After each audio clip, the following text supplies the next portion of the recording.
بسم اللہ الرحمن الرحیم الحمد للہ نحمده ونستعینه ونستغفره ونؤمن به ونتوکل علیہ ونعوذ باللہ من شرور انفسنا ومن سیئات اعمالنا من يهده الله فلا مضل له ومن يضلله فلا هادي له ونشهد أن لا إله إلا الله وحده لا شريك له ونشهد أن سيدنا وسندنا وحبيبنا ومولانا محمدا عبده ورسوله صلى الله تعالى عليه وعلى آله وأصحابه وبارك وسلم تسليما كثيرا كثيرا أما بعد فأعوذ بالله من الشيطان الرجيم بسم الله الرحمن الرحيم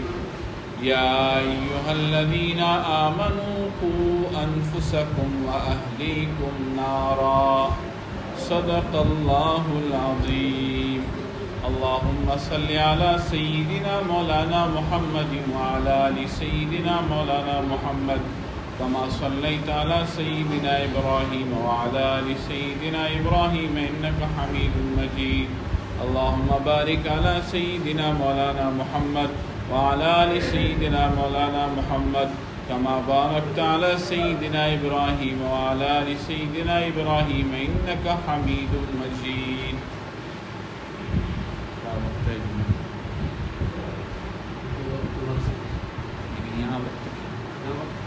پونے 2 بجے ہی کر دیں گے 2:15 بجے تک آگے چلے محترم حضرات، دینی بھائیوں، بزرگوں، دوستوں، اللہ رب العزت والجلال نے مجھے اور آپ کو جن نعمتوں سے نوازا ان میں ایک بہت بڑی نعمت اولاد کی نعمت ہے۔ جو نعمت جتنی بڑی ہوتی ہے اس نعمت کی فکر اور اس نعمت کی تقاضے اور اس نعمت کا خیال بھی اتنا رکھا جاتا ہے۔ دنیا کے اندر جو چیز جتنی قیمتی ہوتی ہے اس قیمتی چیز کی حفاظت کے لیے انسان کو بہت زیادہ کوشش محنت کرنی پڑتی ہے۔ اللہ سبحانہ و تعالیٰ نے اس دنیا کو جو بنایا ہے، اس دنیا کے اندر اللہ تعالیٰ نے انسانوں کے لیے ایک سلسلہ جاری فرمایا کہ آدم علیہ السلام جو انسانوں کے سب سے پہلے باپ ہیں، ان سے لے کر کے آج تک، آج کے بعد قیامت کی صبح تک، جب اللہ تعالیٰ کو قیامت دنیا میں لانا منظور ہوگا، اس وقت تک اللہ تعالیٰ دنیا کو باقی رکھنے کے لیے یہ سلسلہ جاری رکھا ہے، یہ سنت اور یہ طریقہ جاری رکھا ہے کہ ہر انسان کے دل میں کچھ خواہشات رکھے۔ اس خواہشات کی تکمیل کے لیے اسلام نے ایک جائز طریقہ بتایا نکاح کا۔ انسان جب اس جائز طریقے کے ساتھ اپنے اس خواہشات کی تکمیل کرتا ہے، اس تکمیل کے نتیجے میں اللہ تعالیٰ اس کو جس نعمت سے نوازتے ہیں، اور اصلاً یہ خواہشات ایک ذریعہ ہے، اصلاً مقصود تو انسان کی نسل افزائی ہے، نسل کا آگے بڑھنا ہے، جو اولاد کی شکل میں اللہ سبحانہ و تعالیٰ انسان کو عطا فرماتے ہیں۔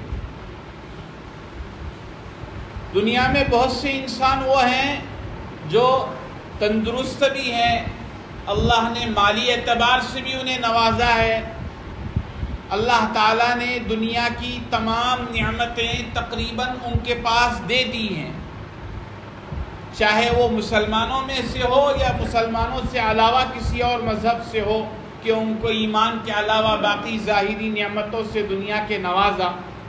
لیکن بہت سے ایسے افراد ہیں کہ ان تمام نعمتوں کے باوجود اپنے آپ کو اور اپنے گھر میں اپنی زندگی میں بہت ہی زیادہ مایوس اور نا امید رہتے ہیں، اس لیے کہ اولاد جیسی نعمت سے وہ محروم ہیں۔ تو گویا ایک انسان جس کے پاس دنیا کی ساری دولتیں ہیں، اس کے بعد بینک بیلنس بھی ہے، جگہ بھی ہے، محل بھی ہے، عہدہ بھی ہے، عزت بھی ہے، سب کچھ ہے، لیکن یہ ساری نعمتوں کے ہونے کے باوجود اگر اس کے پاس اولاد کی نعمت نہیں ہوگی تو وہ آدمی اپنے آپ کو ادھورا اور ناقص اور آدھا سمجھے گا، اور یہ ساری نعمتیں اسے سکون نہیں پہنچا سکے گی۔ ہمیشہ اس کے دل میں ایک کھٹکا لگا رہے گا کہ میں دنیا سے چلا جاؤں گا تو یہ ساری دھن دولت، یہ سارے مال جائیداد کا کون مالک بنے گا؟ یعنی انسان کو ہمیشہ یہ فکر کھاتی رہتی ہے، اور وہ انسان ڈاکٹری اعتبار سے، دوسرے دوا کے اعتبار سے کوششیں کرتا ہے کہ مجھے اولاد ہو جائے۔ یہ اولاد کی نعمت وہ نعمت ہے کہ جس نعمت کے مانگنے کا حکم اور جس نعمت کے کمی کا احساس میرے اور آپ جیسے انسان نہیں بلکہ اکمل انسان حضرات انبیاء علیہ السلام نے بھی اس کا احساس کیا۔ قرآن کریم کو آپ اٹھائیے، قرآن کریم میں اللہ تعالیٰ نے بہت سے مقامات پر اپنے ان برگزیدہ پیغمبر اور رسولوں کے واقعات کو بیان فرمایا۔ چنانچہ حضرت سیدنا ابراہیم علیہ السلام اتنی بڑی شخصیت، حضرت ابراہیم علیہ السلام ہی سے اللہ تعالیٰ نے دنیا کے اندر ایک انبیاء کا بڑا سلسلہ جاری فرمایا، یعنی اللہ نے انہی کی نسلوں سے بہت زیادہ انبیاء دنیا میں بھیجے ہیں۔ حضرت ابراہیم علیہ السلام کی عمر 90 کے اوپر چل رہی ہے، لیکن آپ کے یہاں اولاد نہیں ہے، آپ کی یہاں اولاد نہیں ہے، لیکن وہ اللہ کے نبی تھے، پیغمبر تھے۔ قرآن کہتا ہے اس عمر میں بھی جا کر کے انہوں نے نا امیدی کا اظہار نہیں کیا، اللہ تعالیٰ سے اولاد کا سوال کیا۔ تو معلوم یہ ہوا یہ وہ نعمت ہے جو من جانب اللہ کے عطا ہوتی ہے۔ اس کے اندر انسان کی اپنی کوشش کا جو ہے اسباب کے درجے میں دخل تو ضرور ہے، لیکن ہر جگہ ضروری نہیں ہے کہ انسان کوشش کرے تو اس کو ہو ہی جائے۔ بہت سے ایسے جو ہے خاندان ہیں، گھرانے ہیں جہاں یہ نعمت سے وہ گھرانے اور خاندان محروم ہیں۔ حضرت ابراہیم علیہ السلام نے اللہ سے دعا مانگی، اے اللہ مجھے اولاد عطا فرما، رب ہب لی من الصالحین، صالح اولاد عطا فرما۔ گویا یہ وہ نعمت ہے کہ جس نعمت کی خواہش انسان بوڑھا ہو جائے تب بھی اس کے دل سے ختم نہیں ہوتی، اس کی دلی تمنا یہ ہوتی ہے کہ میرا گھرانہ اس نعمت سے سرفراز ہو جائے۔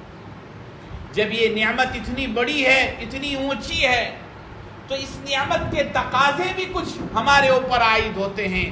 یعنی جن گھرانوں میں اللہ تعالیٰ نے اس نعمت سے نوازا ہے، جن گھرانوں کو اور جن کی زندگیوں کو اس نعمت سے سرفراز کیا ہے، جو نعمت اتنی بڑی ہے اس کے تقاضے بھی اتنے بڑے ہیں۔ اس کے تقاضے کیا ہیں؟ وہ تقاضے میں نے جو قرآن کریم کی آیت آپ کے سامنے پڑھی، یا ایھا الذین آمنوا قوا انفسکم واہلیکم نارا، انہی تقاضوں میں سے ایک اہم تقاضے کی طرف اللہ تعالیٰ نے اس آیت میں ایمان والوں کو مخاطب کر کے فرمایا، اے ایمان والو، اے مسلمانوں۔ قرآن کریم میں جہاں کہیں یا ایھا الذین آمنوا آئے، ایک بڑے جلیل القدر صحابی ہیں، ان سے پوچھا گیا کہ حضرت ہمیں کوئی نصیحت کرو، تو انہوں نے کہا جب قرآن کریم کھولو اور قرآن کریم میں یوں آئے یا ایھا الذین آمنوا، تو یوں سمجھو کہ تمہارا رب تم کو نصیحت کر رہا ہے، تمہارا رب تمہیں پیغام پہنچا رہا ہے، تمہارا رب تمہارے لیے ایک بہترین میسج بھیج رہا ہے۔ گویا کہ اللہ سبحانہ و تعالیٰ کی طرف سے یہ نصیحت قرآن کریم میں ڈھیر سارے مقامات پر موجود ہے، اور اللہ تعالیٰ کا یہ انداز بہت ہی پیارا انداز ہے، یا ایھا الذین آمنوا والا انداز اللہ نے دوسرے طریقوں سے بھی قرآن میں مخاطب کیا، یا ایھا الناس، اس کے علاوہ یا ایھا النبی، نبی کو مخاطب بنا کر کے امت کو کہا، اور الگ الگ پیرائے سے اللہ تعالیٰ نے امت کو مخاطب کیا، لیکن ان تمام مخاطب کرنے کے اندازوں میں سب سے پیارا انداز یا ایھا الذین آمنو کا ہے۔ گویا آپ اس کو یوں سمجھ لیجئے، آپ کا بیٹا ہے، اس بیٹے کا نام زید ہے، آپ نے اپنے بیٹے کو بلایا زید ادھر آ، اور آپ نے اپنے بیٹے کو بلایا بیٹے ادھر آ، دونوں کے انداز میں فرق ہے۔ نام تو اس کا زید ہی ہے، لیکن جب آپ اس کو بلائیں گے کہ میرے بیٹے ادھر آ جا یا بیٹے ادھر آ جا، تو اس وقت کے اندر اس بلانے میں محبت کا زیادہ عنصر ہوگا اور محبت جھلکے گی، محبت نظر آئے گی، برمقابل کہ کوئی باپ اپنے بیٹے کو نام لے کر کے بلائے۔ اس لیے بچے بھی سمجھدار ہوتے ہیں، بچے فوراً سمجھتے ہیں، بچوں کو کوئی چیز لینی ہوتی ہے اپنے باپ سے تو باپ کا موڈ اور مزاج دیکھتے ہیں۔ باپ اس وقت اچھے موڈ میں ہے تو مانگ لیتے ہیں، کیونکہ معلوم ہے کہ سب چیزیں ملنے والی ہیں۔ باپ کا موڈ اچھا نہیں ہے، مزاج اچھا نہیں ہے تو مانگتے نہیں ہیں، کیونکہ اس میں گالیوں کے علاوہ اور چلانے اور ڈانٹ کے علاوہ کچھ ملے گا نہیں۔ تو گویا قرآن کریم میں جہاں کہیں یہ لفظ آئے، کیا اللہ تعالیٰ بندوں کو مخاطب کرے کس لفظ سے؟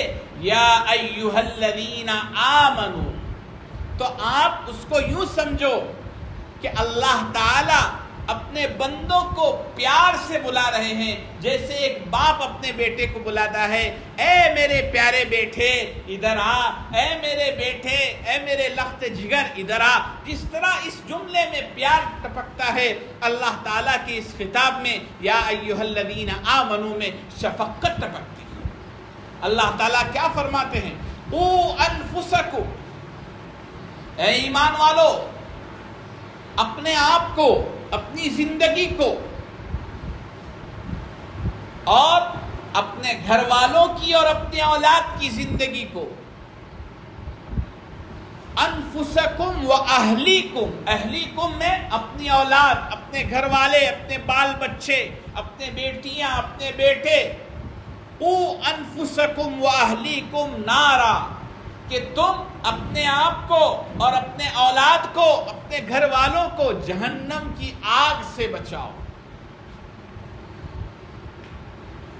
آگے اللہ تعالیٰ کیا فرماتے ہیں اسی آیت کے اندر؟ اللہ کہتے ہیں اس آگ سے بچاؤ جس آگ کا ایندھن سمجھتے ہو، یعنی آگ کو سلگانے کے لیے لکڑیاں ڈالی جاتی ہے، اسی لکڑیوں کو ایندھن کہتے ہیں۔ اسی طرح بعض جگہ اپلیاں ڈالی جاتی ہیں، گوبر کی اپلیاں بنا کر کے، اسی اپلیوں کو جو آگ جلانے کے لیے، سلگانے کے لیے ڈالی جاتی ہے اس کو ایندھن کہا جاتا ہے۔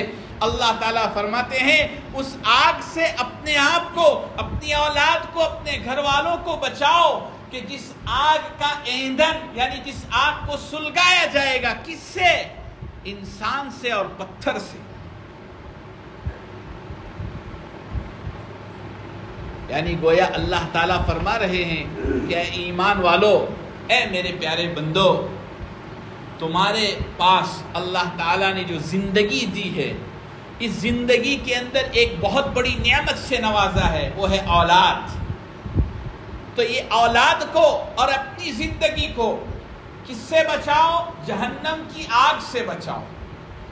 یہاں حضرات مفسرین نے تفسیر کرتے ہوئے یہ بات لکھی ہے کہ اللہ نے یوں کیوں کہا کہ بھئی جہنم کی آگ سے بچاؤ؟ اللہ نے قرآن میں بہت سی جگہ فرمایا کہ اللہ عذاب سے پناہ مانگو، جہنم کا عذاب سخت ہے، وہاں آگ کا تذکرہ نہیں کیا، لیکن یہاں آگ کا تذکرہ فرمایا۔ تو آگ کا ذکر کرنے کی کیا وجہ؟ حضرات مفسرین فرماتے ہیں اگر ماں باپ اگر بیٹھے ہو اور ان کی اولاد نادانی سے اگر آگ کی طرف جانے لگے، آگ میں ہاتھ ڈالنے لگے، تو ماں باپ کا دل کبھی بھی گوارا نہیں کرے گا، وہ جا کر کے جو ہے جھپک کر کے، لپک کر کے اپنی اولاد کو اس آگ سے بچائیں گے، کہیں ہمارے اولاد کا ہاتھ نہ جل جائے، کہیں اولاد ہماری آگ میں نہ گر جائے۔ یعنی کوئی بھی ماں باپ اپنی اولاد کو آگ سے ڈراتے بھی ہیں، دنیا کے اندر جو آگ ہے اس سے بچانے کی بھی کوشش کرتے ہیں۔ گرم پانی ہے تو بچے کو گرم پانی سے دور رکھتے ہیں۔ اگر ماں اپنے بچے کو گود میں لیے ہوئے روٹیاں سیک رہی ہے تو باپ دیکھتے دیکھتے کہتا ہے خیال رکھنا کہیں بچے کو گرم چٹکا نہ لگ جائے۔ گویا اللہ یوں کہتے ہیں یہ دنیا کی آگ ہے، اس دنیا کی آگ سے تم اپنی اولاد کو بچانے کی اتنی فکر کرتے ہو، وہ آگ جہنم کی جو اس دنیا کی آگ سے کئی گنا زیادہ سخت ہے، اس سے اپنی اولاد کو اور اپنے آپ کو بچانے کا اہتمام کرو۔ اب اپنی اولاد کو اس سے کیسے بچا سکتے ہیں؟ اس سے بچانے کا ایک ہی طریقہ ہے کہ ہم اپنی اولاد کو علم دین سکھائیں، ہم اپنی اولاد کو انسان بنائیں، ہم اپنی اولاد کو شریعت کے احکام کی تعلیم دیں، ہم اپنے اولاد کی بہترین تربیت کریں۔ آج ہمارے والدین اس معاملے میں سب سے زیادہ غفلت برتتے ہیں۔ ہمارے حضرت مفتی صاحب دامت برکاتہم العالیہ فرماتے ہیں ایک آدمی جب گاڑی چلاتا ہے، ایک ڈرائیور گاڑی چلاتا ہے تو گاڑی چلاتے وقت کتنا چوکنا رہ کر کے گاڑی چلانا پڑتا ہے۔ آپ نے روڈوں پر اور ہائی وے پر لکھا ہوا دیکھا ہوگا، نظر ہٹی درگھٹنا گھٹی۔ ایسا حال ہے کہ معمولی بھی اگر نظر ہٹ جاتی ہے تو بڑا سے بڑا حادثہ ہو سکتا ہے۔ تو ایک ڈرائیور اپنے آپ کو گاڑی کے اسٹیئرنگ پر بٹھا کر کے کتنا چوکنا رہ کر کے گاڑی چلاتا ہے، کہیں جا کر کے کسی کو ڈیش نہ لگے، کہیں جا کر کے میری جان، میرے ساتھ جو مال ہے یا میرے ساتھ جو لوگ ہیں ان کی جان خطرے میں نہ پڑے۔ انسان بڑے چوکنے سے چلاتا رہتا ہے۔ حضرت فرماتے ہیں اپنے اولاد کی تربیت بھی ایک ڈرائیور جتنا اپنی گاڑی کو چوکنا پن سے چلاتا ہے اس سے کئی گنا زیادہ چوکنا پن سے اپنی اولاد کی تربیت کریں گے تو یہ اولاد جہنم کی آگ سے بچے گی۔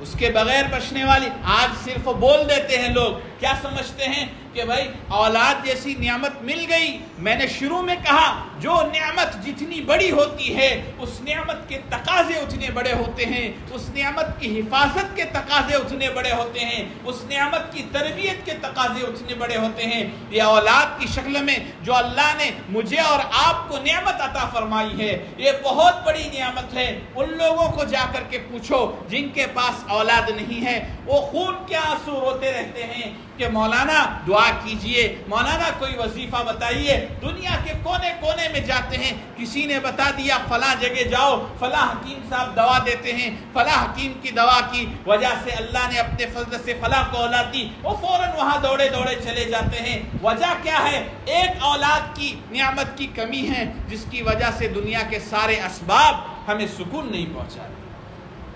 بہرحال جہاں اللہ نے مجھے اور آپ کو اولاد دی ہے، جن کو یہ نعمت سے نوازا ہے، وہ اپنے اس نعمت کے سلسلے میں غفلت سے کام کرتے ہیں۔ اللہ انہی مسلمانوں کو مخاطب کر کے کہنا چاہتا ہے اے ایمان والو، جیسی یہ اولاد اتنی اہمیت کی حامل ہے، اس کی تربیت، اس کی تعلیم اس سے کئی گنا زیادہ اہمیت رکھتی ہے۔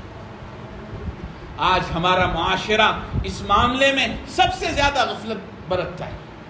آپ تاریخ کو اٹھا کر کے دیکھیں کہ آج سے 100 سال 200 سال 1000 سال پہلے اس وقت بھی دنیا میں انسان ہی بستے تھے، لیکن ان انسانوں کی نظر میں تاریخ اگر پڑھیں گے تو آپ کو پتہ چلے گا ان انسانوں کی نظر میں اپنی اولاد کی تربیت کتنی اہمیت کی حامل تھی۔ ایک واقعہ میں آپ کو بتاتا ہوں کہ جس وقت دنیا کے اندر اسلامی خلافت کا دور چل رہا تھا، اسی دور کے اندر خلافت بنو امیہ، ایک بہت بڑی خلافت اسلام کی ایک بڑی خلافت گزری ہے۔ خلافت بنو امیہ کا خاتمہ ہوا، یعنی کیا؟ خلافت بنو امیہ ختم ہوئی اور ان کی جگہ خلافت بنو عباسیہ آئی۔ یہ بنو عباس، یہ بنو امیہ، یہ خاندان کے نام ہیں۔ بنو عباس والوں نے بنو امیہ کی خلافت کو ختم کیا۔ گویا ہم کو سمجھنے کے لیے آسان، ہندوستان میں پہلے کانگریس کی حکومت تھی، بی جے پی آئی، اب بی جے پی کی حکومت، ایسا۔ تو پہلے بنو عباس کی حکومت تھی۔ اچھا، اس زمانے میں بادشاہت چلا کرتی تھی اور اس زمانے کی حکومت کا انداز ایسا نہیں تھا جو ہمارے زمانے میں۔ تو ایک خاندان سے جب دوسرے خاندان میں حکومت جاتی تھی تو بہت زیادہ لڑائی جھگڑا جنگ جدال ہوتا تھا اور بہت زیادہ مقابلے ہوتے تھے، کئی لوگوں کے خون ہوتے تھے۔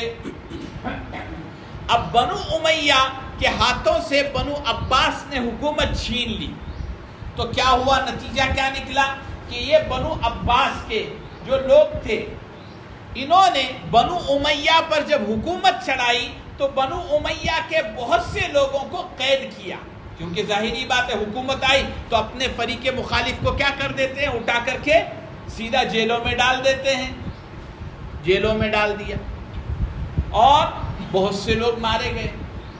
اب یہ بنو عباس کی جو حکومت چلنے لگی، اس حکومت کو تقریباً 30-40 سال گزر گئے۔ اب ان کو لگا کہ ہماری حکومت کو اب کوئی دھکا، تو جو قید میں پڑے ہوئے ہیں ان کو آزاد کر دیں گے۔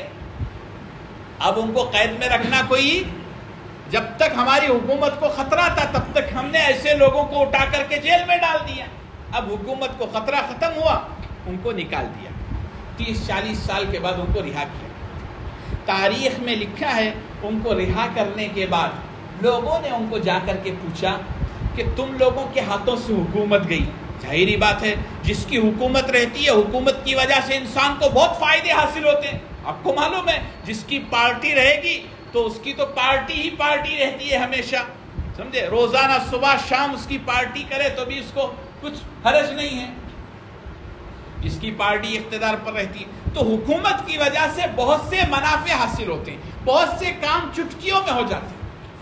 اب ان لوگوں کو جن کی حکومت ختم ہو کر کے ان کی حکومت آئی تھی، انہوں نے 30 سال کے بعد 40 سال کے بعد ان کو جب قید سے نکالا، قید سے نکالنے کے بعد ان کو پوچھا کہ اس 40 سال میں تم کو سب سے زیادہ جیل میں رہنے کے بعد کس چیز کا غم ہوا؟ کیا پوچھا؟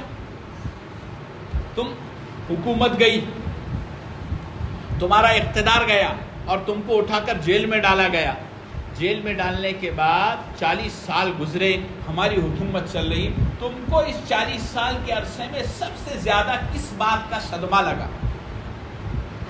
دیکھو انہوں نے کیا جواب دیا، وہ جواب میں اصل آپ کو سنانا چاہتا ہوں۔ انہوں نے جواب دیا، ہمیں سب سے زیادہ افسوس اس بات کا ہے کہ ہم 40 سال اپنے گھروں سے دور رہے، جیلوں میں رہے، جس کی وجہ سے ہم اپنی اولاد کی تربیت نہیں کر سکے، اس کا ہمیں سب سے زیادہ دکھ ہے۔ یعنی ہمارے بڑے، ہمارے آبا و اجداد ایسے تھے کہ ان کی نزدیک حکومتوں، عہدوں سے بڑھ کر کے چیز تھی اپنی اولاد کی تربیت۔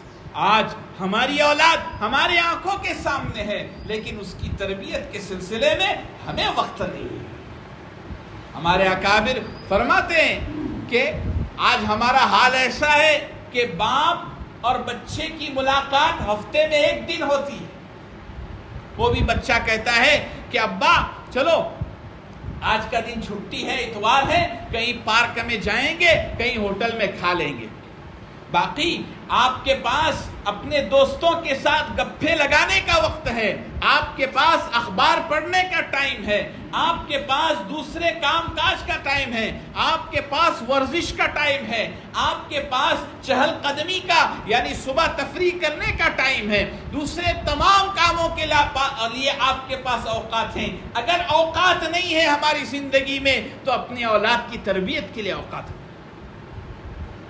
اور پھر جب یہی اولاد بڑی ہو جاتی ہے، ہماری تربیت نہیں رہتی، ہمارے آنکھوں کے سامنے رہنے کے باوجود یہ اولاد جب بگڑ جاتی ہے، بگڑ کر کے نافرمان ہوتی ہے، اس وقت ہم کفِ افسوس یعنی ہاتھ ملتے رہتے ہیں اور جا کر کے دعائیں کرواتے ہیں اور جا کر کے جو ہے دعا دارو تعویذ کرواتے ہیں کہ بھائی میری اولاد نیک بن جائے۔ اب تو پانی سر کے اوپر سے چلا گیا، تمہارے پاس موقع تھا، تم نے اس موقع کو کام میں نہیں لایا۔ ہمارے حضرت قاری صدیق احمد صاحب بانوی نور اللہ مرقدہ عجیب بات فرماتے، کہتے ہیں اگر کسی کے گھر میں مرغیاں ہو اور ایک مرغی غائب ہو جائے تو پورا گھرانہ پریشان ہوتا ہے، مرغی کہاں گئی، صبح سے شام تک تلاش کر کے مرغی کو لایا جاتا ہے۔ لیکن ایک گھر کی بچی صبح گھر سے نکل رہی ہے ٹیوشن کے نام سے، صبح گھر سے نکل رہی ہے اپنے فرینڈ کو اور اپنے جو ہے سہیلی کو ملنے کے نام سے، ہمیں ذرا بھی خیال نہیں وہ کہاں جا رہی ہے، کیا کر رہی ہے۔ یہی تو وہ اسباب ہیں جن کی وجہ سے آج ہمارے گھروں کے اندر جو اولاد پنپ رہی ہے، اس اولاد کے اندر دینداری نہیں ہے، علم نہیں ہے، تعلیم نہیں ہے، تربیت نہیں ہے۔ کل چل کے جب جا کر کے اولاد بگڑ کر کے پورا ختم ہو جاتی ہے، اس وقت ہم افسوس کرنے بیٹھتے ہیں۔ جس وقت ہمارے ناموں پر دھبا آنے لگتا ہے، ہمارے خاندانوں کی عزت گرنے لگتی ہے، اس وقت ہمیں فکر لاحق ہوتی ہے اب ہم کیا کریں۔ اب تو وقت نکل گیا۔ یہ اولاد پیدائش سے لے کر جیسے دنیاوی تعلیم کے لیے ہم نے اس کے لیے پیسے خرچ کیے، کھانا کھلانے کے لیے پیسے خرچ کیے، دارو دوا کے لیے پیسے خرچ کیے، اس کی صحت کے لیے ہم نے پیسے خرچ کیے، لیکن اس کی تربیت کا ہم نے خیال نہیں کیا، یہی اولاد کل چل کر کے جہنم کا ایندھن بنے گی۔ حضرت عمر بن خطاب رضی اللہ تعالیٰ عنہ کے زمانے کا واقعہ میں آپ کو سناتا ہوں۔ ایک مرتبہ ایک باپ حضرت عمر بن خطاب رضی اللہ تعالیٰ عنہ کے پاس آیا۔ عمر بن خطاب رضی اللہ تعالیٰ عنہ کا دور خلافت تو بڑا عجیب و غریب تھا، کسی کی مجال کہ کوئی کسی پر ظلم و زیادتی کرے۔ وہاں تو اگر زمین بھی اگر کسی کا تیل پی لے تو عمر بن خطاب کی انصاف کی وجہ سے اسے واپس کرنا پڑتا تھا۔ تو عمر بن خطاب کے زمانے میں ایک باپ آیا اور کہنے لگا کہ حضرت میرا بیٹا میری نافرمانی کرتا ہے۔ حضرت عمر رضی اللہ تعالیٰ عنہ نے بیٹے کو بلایا، باپ جو شکایت کر رہا ہے صحیح ہے؟ کہا ہاں بالکل صحیح ہے۔ تو کیوں ایسا کرتا ہے؟ تو کہا کہ امیر المومنین میرے سوال ہے ایک آپ سے۔ کہا کیا سوال ہے؟ کہا پہلے بیٹے کا حق باپ پر ہے یا باپ کا حق پہلے بیٹے پر ہے؟ کیا سوال کیا؟ اولاد کا حق پہلے باپ پر ہے کیا باپ کا حق پہلے اولاد پر ہے؟ آج ہمیں شکوہ ہوتا ہے بڑی اولاد ہونے کے بعد کہ بھائی اولاد مانتی نہیں ہے۔ کیوں شکوہ ہوا؟ اس لیے کہ تم نے اسلامی اعتبار سے اس کی تربیت نہیں کی، اس کے اچھی صحبت کا یعنی اچھے لوگوں کے ساتھ اٹھتا ہے بیٹھتا ہے اس کا خیال نہیں کیا۔ اب جب جا کر کے ہمارے سروں سے پانی اوپر ہو گیا تو اب ہمیں فکر لاحق ہو گئی کہ ہمارا بیٹا ہماری بات نہیں مانتا۔ تو حضرت امیر المومنین نے کہا کہ پہلے باپ کا حق اپنی اولاد پر ہے۔ کہا کیا حق ہے بتاؤ؟ کہا اگر کوئی جوان یہ چاہتا ہے کہ میری زندگی میں نیک صالح اولاد ہو یعنی میری نسل نیکوں کی نسل بنے تو اس کو چاہیے ایک دیندار عورت سے شادی کرے۔ پہلا حق کیا ہے؟ اب اس کے بعد فرمایا شادی کرنے کے بعد اگر بچہ پیدا ہو جائے تو اس کا اچھا نام رکھے۔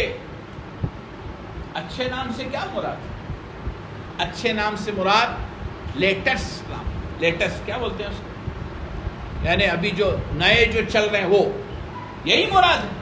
یہی مراد نہیں ہے۔ اچھے نام سے مراد وہ ہے جس نام کو قرآن اور حدیث میں پسند کیا، جو نام اللہ کے ناموں کے ساتھ مضاف ہو کر کے استعمال ہوتا ہے، یا جو نام حضرت محمد رسول اللہ صلی اللہ علیہ وسلم کے اسماء گرامی میں سے کوئی نام ہو، صحابہ کے ناموں میں سے کوئی نام ہو۔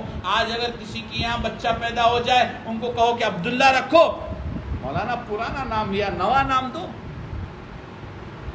یہ ہمارا حال ہے، یعنی ہمیں صحابہ کے نام پسند نہیں، ہمیں انبیاء کے نام پسند نہیں آتے۔ اب ظاہری بات ہے نام کا اثر ذات پر پڑتا ہے، نام کا اثر زندگی پر پڑتا ہے۔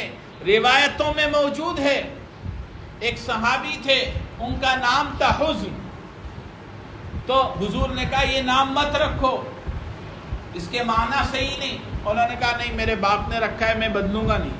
ان کے بیٹے کہتے ہیں ہمارے باپ نے ہمارے دادا نے حضور کی بات نہیں سنی، تو ان کے اس نام کی وجہ سے ہمارے خاندان میں ہمیشہ غم ہی غم رہتا تھا۔ نام کا اثر ذات پر ہوتا ہے۔ حضرت مولانا حکیم اختر صاحب نور اللہ مرقدہ ابھی ماضی قریب کے بزرگ گزرے ہیں، ان کے پاس ایک بچہ لایا گیا، اس کا نام کچھ رکھا ہوا تھا، وہ ہمیشہ بچپن سے بیمار رہتا تھا، تو انہوں نے کہا اس کا نام رکھو سلیم، سلامتی والا، بیمار ہونا بند ہو گیا۔ تو گویا نام کا اثر ذات پر ہوتا ہے، لیکن یاد رکھنا نام کون سے؟ جو انٹرنیٹ پر آپ کو ملتے ہیں وہ نہیں، آپ کو صحابہ کے، انبیاء کے، نیک بندوں کے، صالحین کے نام رکھنے ہوں گے۔ تو دوسرا حق کیا بتایا؟ اچھا نام رکھیں۔ پھر اس کے بعد کہا اس کی اچھی تربیت کریں۔ اس بیٹے نے کہا اے امیر المومنین، میرے باپ نے ایک کام بھی نہیں کیا اس میں۔ بات واضح ہو گئی۔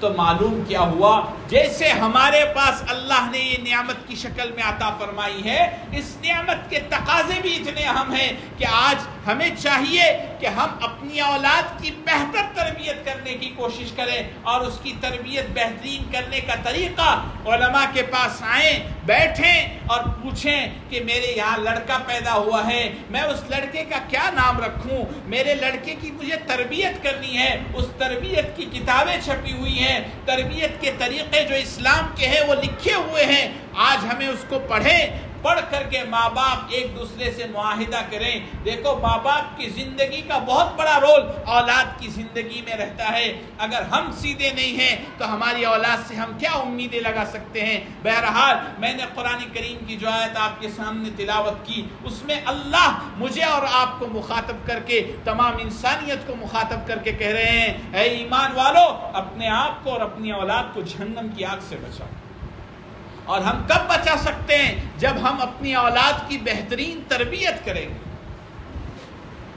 ہمارے اکابر ایسے تھے، حضرت شیخ الحدیث مولانا محمد زکریا صاحب نور اللہ مرقدہ فضائل اعمال جنہوں نے لکھی ہے، ان کے والد بزرگوار اپنی اولاد کی تربیت کے لیے کبھی سفر نہیں کرتے تھے جب تک کہ ان کو اطمینان نہیں ہوا کہ اب انشاءاللہ میرے بچے بگڑیں گے نہیں۔ ایک لمبے عرصے تک انہوں نے سفر نہیں کیا۔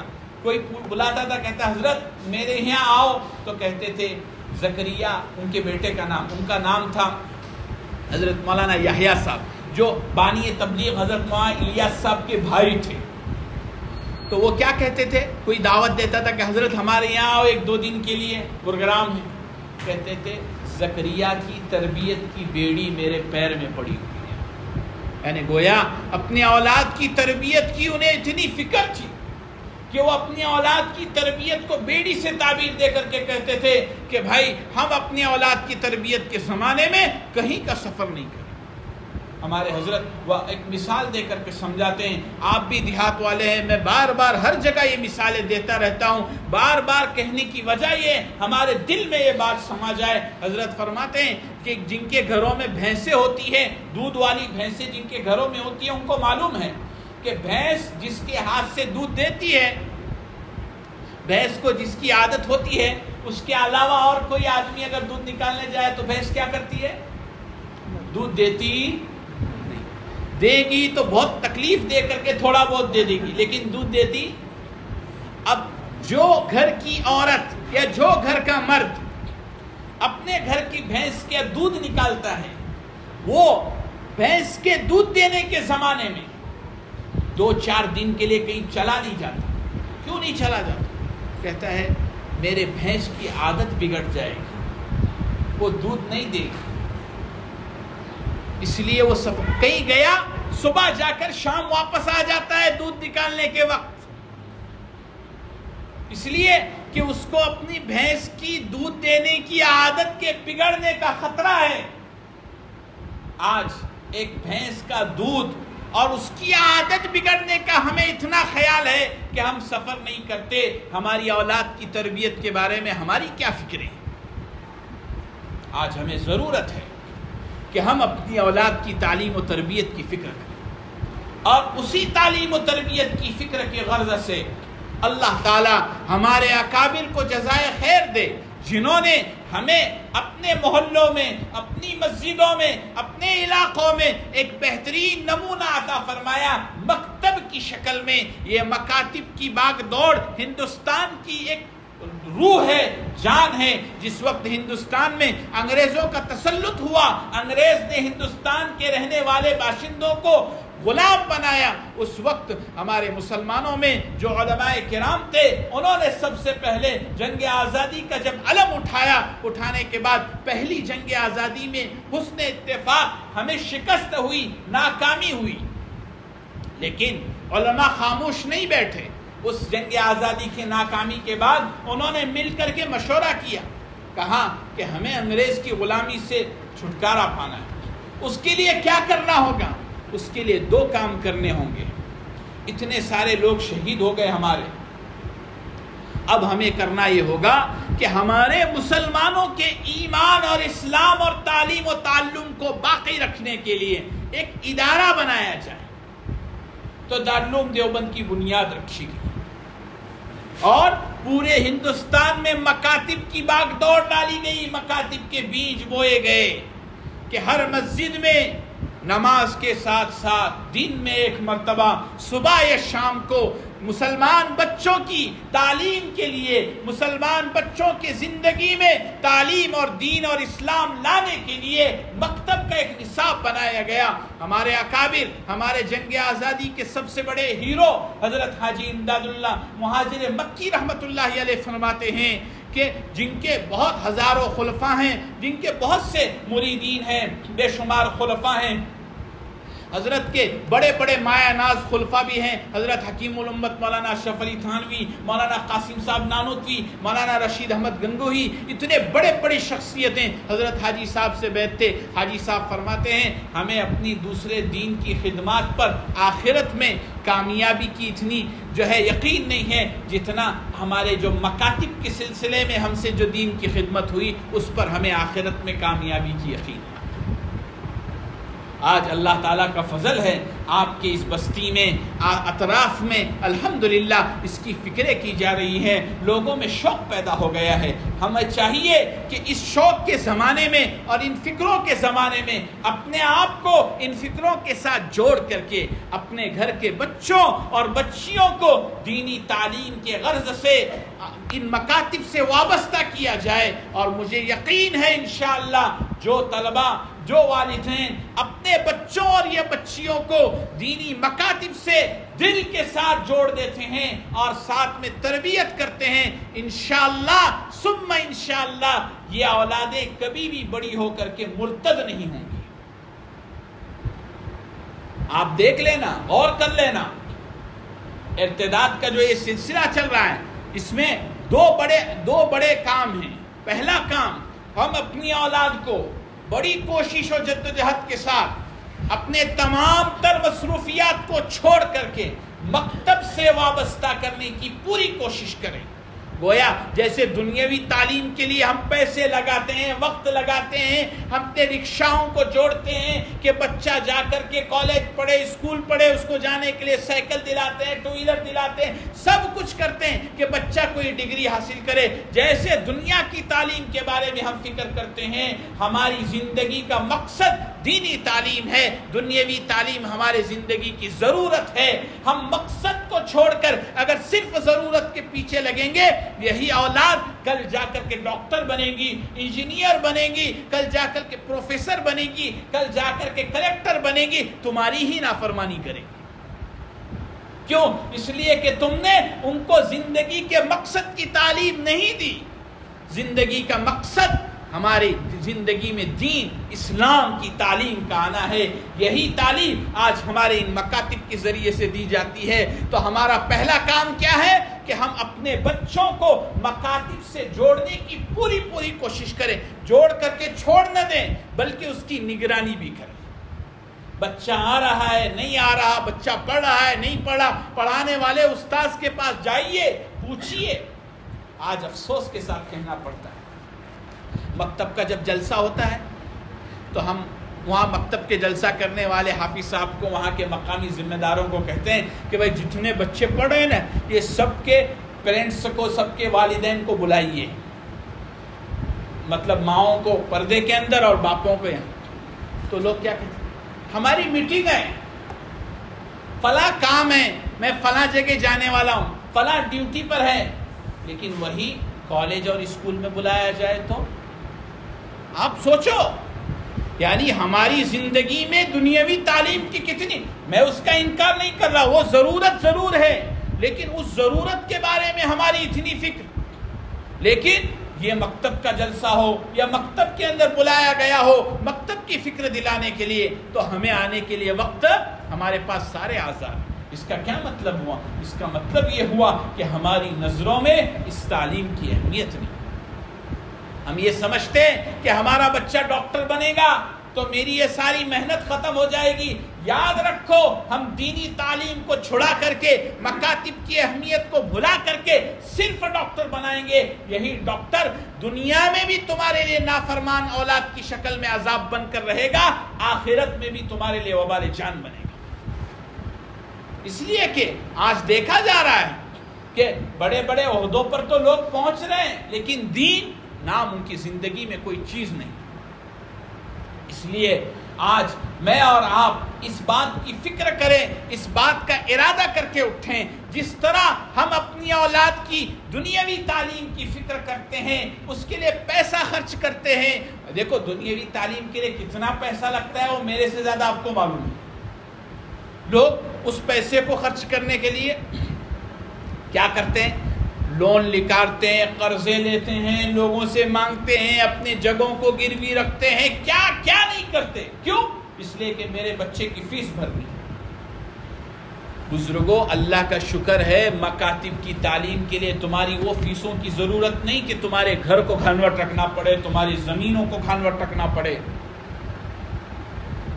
آج اس تعلیم، میں تو سمجھتا ہوں شاید ہماری نظر میں تعلیم کی اہمیت گھٹنے کی ایک وجہ یہ بھی ہوگی، وہ ہوتا ہے نا، آپ شو روم میں جاؤ، ایک ٹی شرٹ ہوتا ہے وہی راستے پر 50 روپے میں ملتا ہے، شو روم میں 500 روپے کو ملتا ہے۔ کیوں؟ اس لیے کہ وہ اے سی میں تھوڑی دیر آپ رکے نا تو اس کا بھی پیسہ نکالنا ہو۔ تو دنیاوی تعلیم کے آپ سے پیسے لیتے ہیں، اسی لیے آپ کی نظر میں اس کی اہمیت ہے، اور یہ دینی تعلیم جو آپ کو اس کے مقابلے میں کتنا پیسہ آپ کو لگانا پڑ رہا ہے۔ ہمارے حضرت مفتی صاحب فرماتے ہیں اللہ تعالیٰ نے جو نعمتیں دی ہیں نا، قیامت میں اس کا سوال کریں گے۔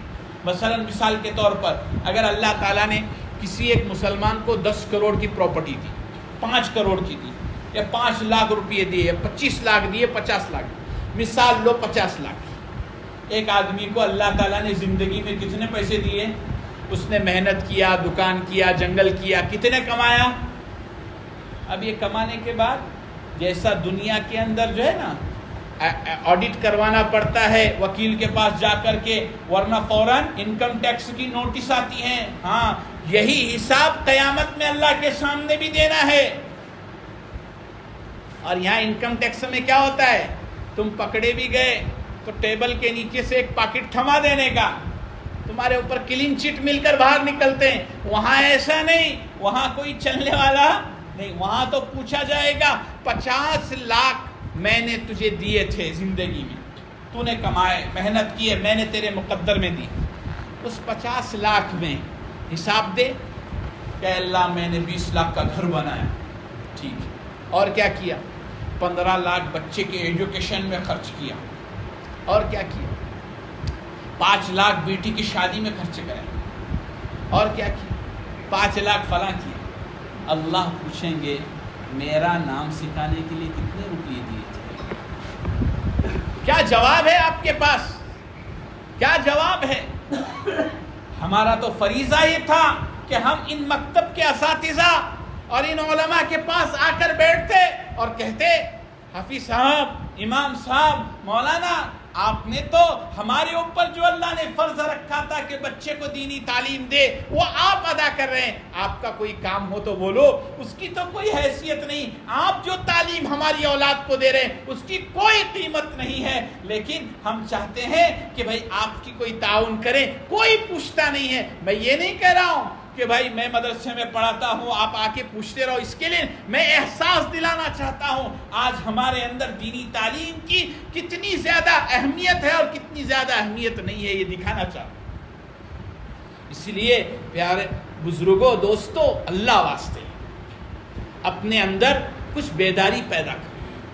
آئندہ کا ماحول اور آئندہ کے جو دن ہیں وہ بہت زیادہ خطرے کے دن نظر آ رہے ہیں۔ اللہ کے رسول نے فرمایا قیامت کے قریب ایسا زمانہ آئے گا، تم ایسا مت سمجھنا قیامت کے قریب بولے گا تو ابھی ہمیں قیامت سے لئی دور رہی، کوئی بھروسہ نہیں، مجھے آپ کو وقت معلوم نہیں۔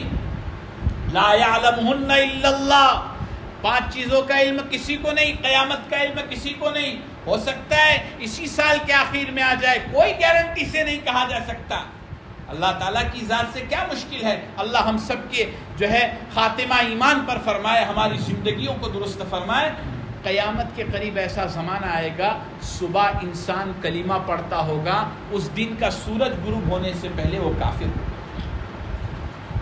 شام کو کلمہ پڑھتے ہوئے اپنے گھر میں آئے گا، صبح سورج نکلنے سے پہلے وہ کافر ہو جائے گا۔ کیوں؟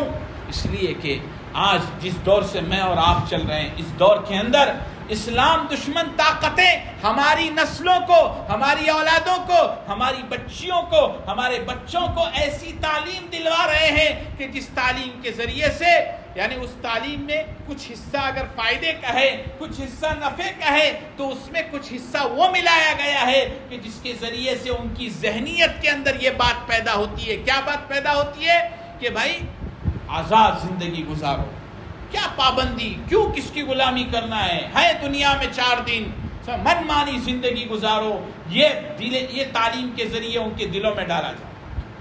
جیسے میں ایک مثال دیتا ہوں، ہمارے ایک مولانا ہیں، انہوں نے کہا کہ ہمارے ملنے والے دوست ہیں بنگلور کے، انہوں نے اپنے بیٹے کو اسکول میں ڈالا،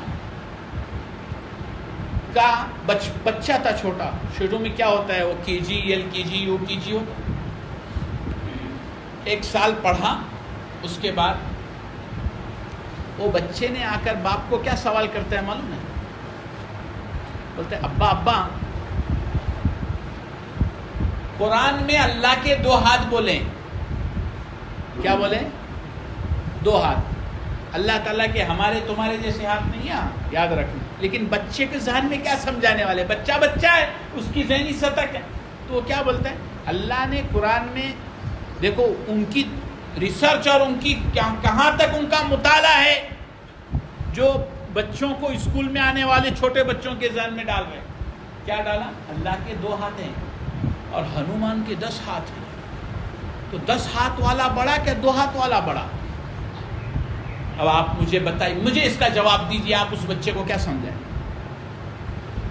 تو میں آپ کو یہ کہہ رہا ہوں کہ جہاں ایک طرف زہر پلایا جا رہا ہے اور ہمارے ماں باپ خوش ہیں، میرا بچہ اچھے نمبر سے پاس ہوا، میرا بچہ UKG میں 1 نمبر آیا، LKG میں آیا، پہلی میں آیا۔ ارے بزرگوں، جہاں اس کو آپ دنیاوی تعلیم دے رہے ہیں وہاں اس سے ایمان چھینا جا رہا ہے۔ اگر یہی اولاد تمہاری، جو تم مسلمان ہو، تمہاری اولاد اگر تمہارے آنکھوں کے سامنے کفر کرنے لگے گی تو تم کیا کرو گے؟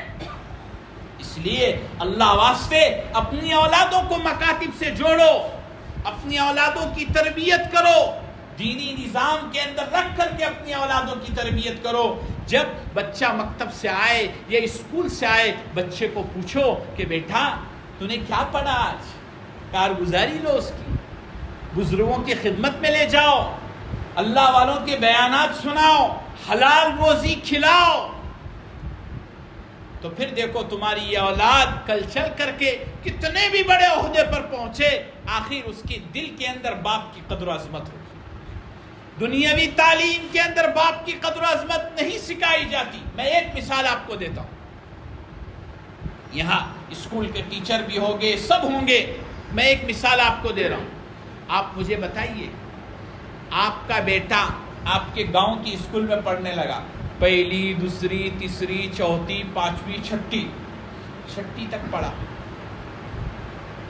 7ویں پڑھا، 8ویں میں آپ لا کے مدرسے میں ڈالیں، 6 مہینے کے بعد جب آئے گا نا تو اس کے استاذ کے چپل کو دیکھ کر کے وہ سیدھا کرے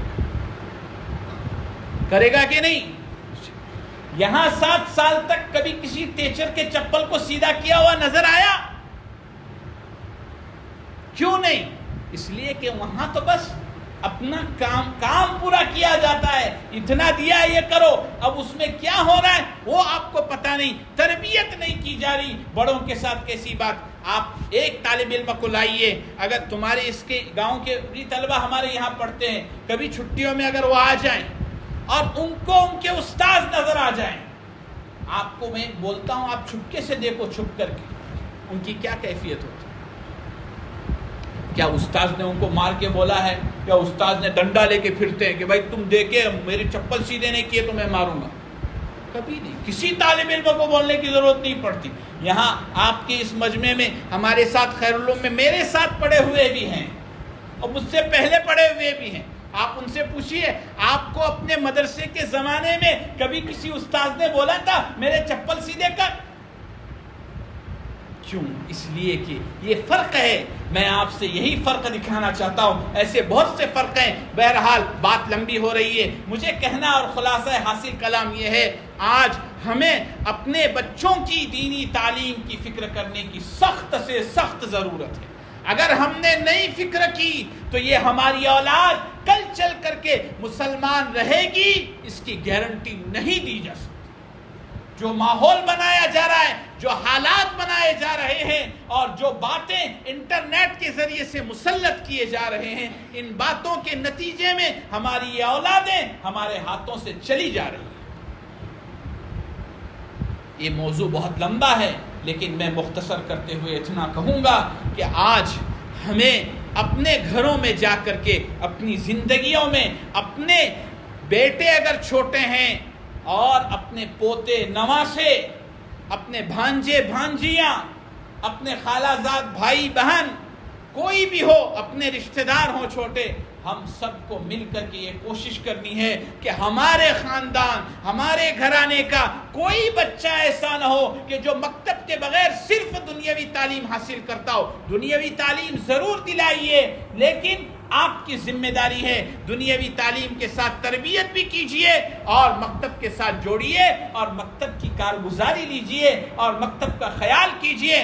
جہاں مکتب کے لیے دوسری ضروریات کی ضرورت ہے، وہاں آپ کی توجہ کی ضرورت ہے. آپ مہینے میں 15 دن میں ایک مرتبہ آ کر کے ان کے استاذ کو پوچھئے کہ حافظ صاحب، مولانا، میرا بچہ، میرا پوتا، میرا نواسا، میری نواسی، میری پوتی آپ کے پاس آتی ہے، پڑھ تو رہی ہے.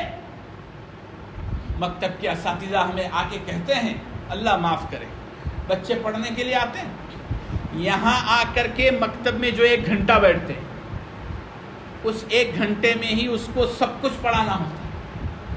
اس کو نہیں، سب بچوں.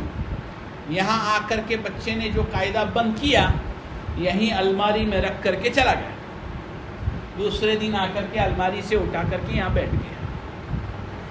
اس سے تعلیم ہوگی؟ اس سے تعلیم نہیں ہوتی. آپ بچہ اسکول پڑھ رہا ہے، 6 گھنٹے پڑھ رہا ہے، پھر بھی شام کو ٹیوشن لگاتے ہو. کیوں؟ اس لیے کہ وہ 6 گھنٹے جو پڑھا ہے، اس پڑھے ہوئے چیزوں کو ذہن نشین کرنے کے لیے، دماغ میں بٹھانے کے لیے، امتحان میں کامیاب کرانے کے لیے الگ سے خارج میں 10ویں کے بچوں کے کتنے ٹیوشن ہوتے ہیں.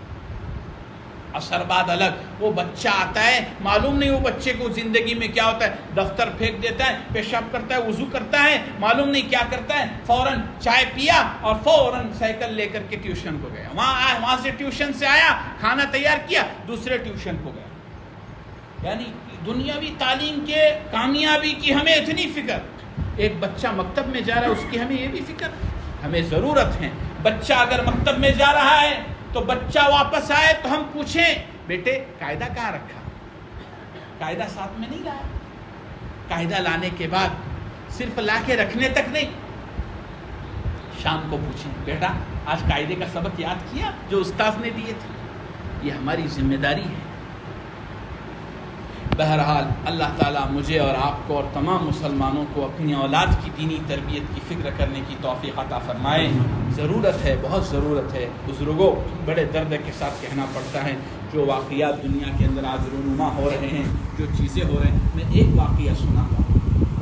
ہمارے ایک بزرگ ہیں، نابل سے فارغ ہیں، امریکہ میں رہتے ہیں. انہوں نے یہ واقعہ سنا ہے. کہا کہ میں یہاں کئی جگہ سنا بھی چکا ہوں، واپس سنا رہا ہوں کہ امریکہ کے اندر ایک ان کے دوست کا انتقال ہوا، قابل سے فارغ ہیں، امریکہ میں کام کر رہے ہیں ابھی دین کا، تو وہ دوست کے جنازے میں وہ گئے، جنازے میں گئے، وہ دوست بہت مشہور آدمی تھا، بڑا آدمی تھا، پیسے والا تھا سب، اب یہ عالم ہیں، دوست ہیں، تو لوگوں نے ان کو نماز جنازہ کے لیے آگے کیا، اب نماز پڑھانے کے لیے آگے گئے،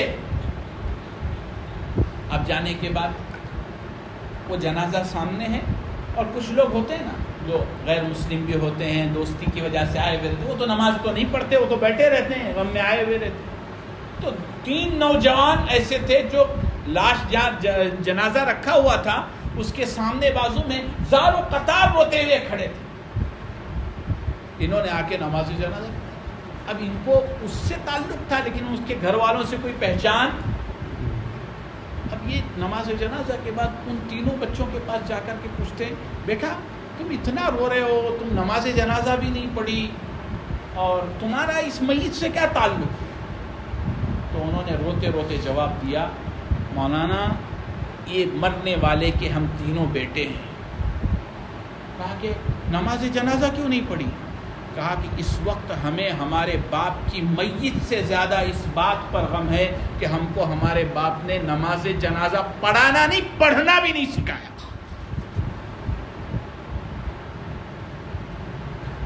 اچھا ہوا آپ آ گئے،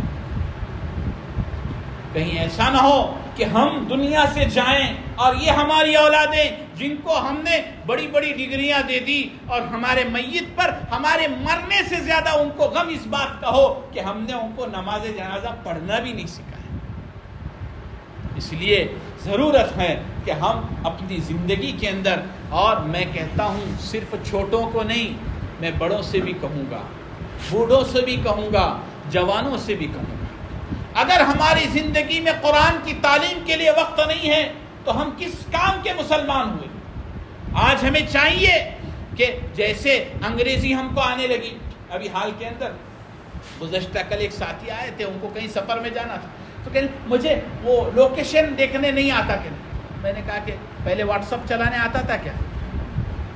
کہا نہیں، آج تو بوڑھے بھی سیکھ گئے، پہلے شکایت تھی کہ بھائی چلانے نہیں آتا، اب تو سب سیکھ گئے، یوٹیوب اور یہ وہ سب سیکھ گئے۔ میں نے کہا وہ کیسے سیکھے؟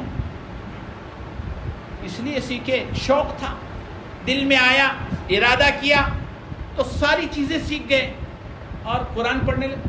کیا کرنے کا مولانا، عمر بھی آئی تھا، کیا دماغ میں بیٹھا؟ واٹس ایپ کیسا بیٹھا دماغ میں؟ فیس بک کیسی بیٹھی دماغ میں؟